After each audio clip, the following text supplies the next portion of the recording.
కొడుకు చేతికి అందకుండకపోతే ఏ తల్లైనా ఏ తండ్రైనా ఏమంటారో చెప్పండి. ఒరేయ్, ఎంత కష్టపడ్డావురా కడుపులో ఉన్నప్పటి నుంచి, బయటకు వచ్చిన తర్వాత ఎంత పెట్టావురా నీకోసం, ఎంత చేసావురా, ఇదంతా చేసిన దేనికోసం? నువ్వు ఒక ప్రయోజకుడు అవ్వాలనే కదా. కానీ ఈరోజు కళ్ళ ముందు నువ్వు ఇలా అయిపోతే నేను ఎలా తట్టుకోగలను? వాటి ఏం చేయమంటావో నువ్వే చెప్పు అని అంటారు.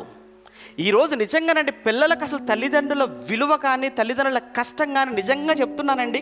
ఏమంటే ఒకసారి తల్లిదండ్రులు మీరు కూడా ఆలోచించండి. మీ పిల్లలకు ఏమంటే మీ కష్టం ఏమైనా వాళ్ళకి అర్థమవుతుందా? ఈరోజు తల్లిదండ్రులుగా మనం పడుతున్న కష్టం సింపుల్గా వచ్చేసి అంటారు అంతే, ఫీజు కట్టాలి అంటారంతే. ఏంటి, ఏం లేదు, అంతే ఫీజు కట్టాలి, చూసావా వాళ్ళకి వాళ్ళు వెళ్తున్నారు, మేము వెళ్ళిపోవాలి, ఇస్తావా సస్తావా, అంతే ఈరోజు డిమాండ్. పోనీ అన్నీ ఇస్తారు, అన్నీ పెడతారు, అడిగినవన్నీ ఇచ్చినప్పుడు, అడిగినవన్నీ పెట్టినప్పుడు వారు కోరుకుంది ఒక్కటే కదా.